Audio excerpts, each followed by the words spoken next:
বাইরের খাবার বারণ বলে কি মুখরোচক খাওয়া ছেড়ে দেবো? না না, কখনো না। তবে হ্যাঁ, বাড়িতে কিছু বানাবার ঝামেলা তো আছেই, কিন্তু বাড়িতে যদি হেল্প করার মতন কেউ থাকে তাহলে কাজটা অনেক ইজি হয়ে যায়। যেমন আমাদের আজকে প্ল্যান হয়েছিল যে সিঙ্গারা বানাবো। কথায় আছে না, 10 মিলে করি কাজ, হাড়ি জিতে নাহি লাজ। সেইভাবেই কাজগুলোকে আমরা ভাগ করে নিয়েছিলাম। আমি আটাটাকে মেখে রেডি করে দিয়েছিলাম, শাশুড়ি মা আটা বেলে দিচ্ছিল, মানে সেগুলোর শেপগুলো আনছিল আর কি কেটে কেটে।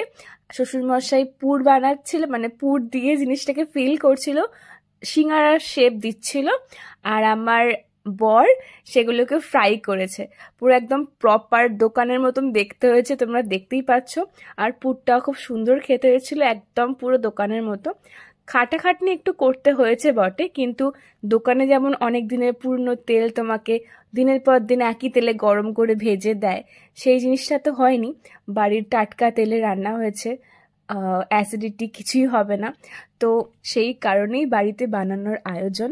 সিঙ্গারাগুলো একদম রেডি করে একদম ছাঁকা তেলে ভাজতে হবে, আর তারপর আঁচটাকে একটু হালকা কমিয়ে নিয়ে ধিমা আঁচে জিনিসটাকে পুরো ফ্রাই হতে দিতে হবে, লাল লাল হওয়া পর্যন্ত, যাতে জিনিসটা একটু ক্রিস্পি হয়। কম আঁচ করে রাখলে যে কোনো ভাজাভুজি একটু ক্রিস্পি হয়।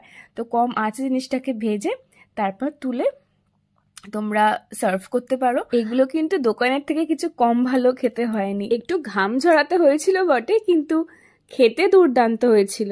আমরা তো খাচ্ছিলাম তেঁতুলের চাটনি দিয়ে, মিষ্টি ছিল চাটনিটা, তো খেতে দুর্দান্ত লাগছিল। তাহলে ভিডিওটা এখানেই শেষ করছি। তোমরা কিন্তু লাইক করতে ভুলো না। টাটা।